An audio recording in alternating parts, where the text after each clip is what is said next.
Hello everyone, welcome back to my channel. আমি Anisha and আশা করি তোমরা সবাই খুব ভালো আছো। আজ আরও একটা অন্য রেসিপি নিয়ে এসেছি, সেটা হচ্ছে চিকেন রোল।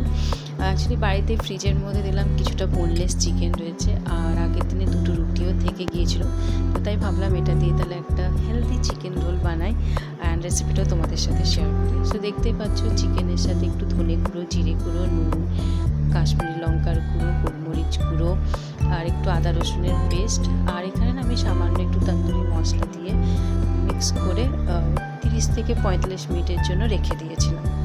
আর হ্যাঁ, এখানে তোমরা লেবুর রসও দিতে পারো, আমি ভুলে গিয়েছিলাম বলে পরে দিয়েছি লেবুর রসটা।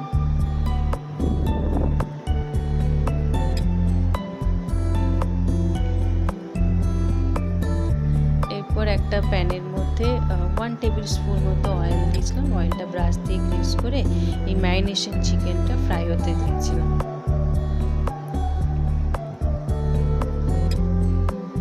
এটা একটা খুবই ইজি আর হেলদি রেসিপি, কম তেলে কম মশলা দিয়ে আমি এটাকে রান্না করেছিলাম। তো দেখতে পাচ্ছ আমার চিকেনগুলো ফ্রাই হয়েই গেছে। এরপর আমি এটাতে কিছু সবজি ব্যবহার করেছি, যেমন গাজর, ক্যাপসিকাম, রেড ক্যাপসিকাম, পেঁয়াজ। এই সবজিগুলোকে দিয়ে ভালো করে মিক্স করে তাতে একটু নুন আর একটু গোলমরিচের গুঁড়ো দিয়ে ভালো করে কুক করেছিলাম।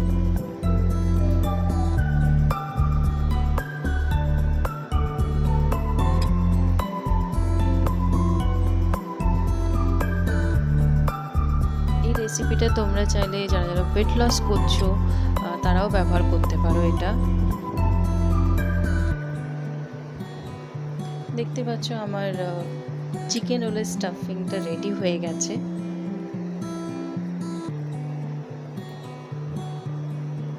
খুব বেশি আমি স্টাফিংটা কুক করিনি, যাতে একটু ক্রিসপি অ্যান্ড কাঞ্চি ভাবটা যাতে থাকে। সো দেখতে পাচ্ছ এটা হচ্ছে আগের দিনের রুটি।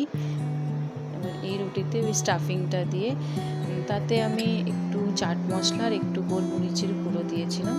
আমি এখানে বিট নুন দিইনি, তো তোমরা চাইলে এখানে বিট নুনও দিতে পারো।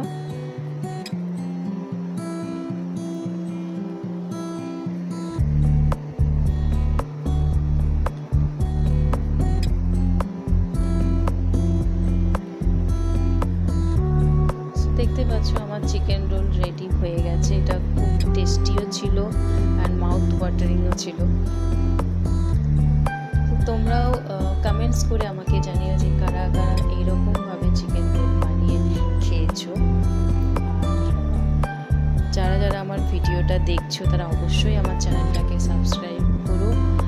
আর আবার আসবো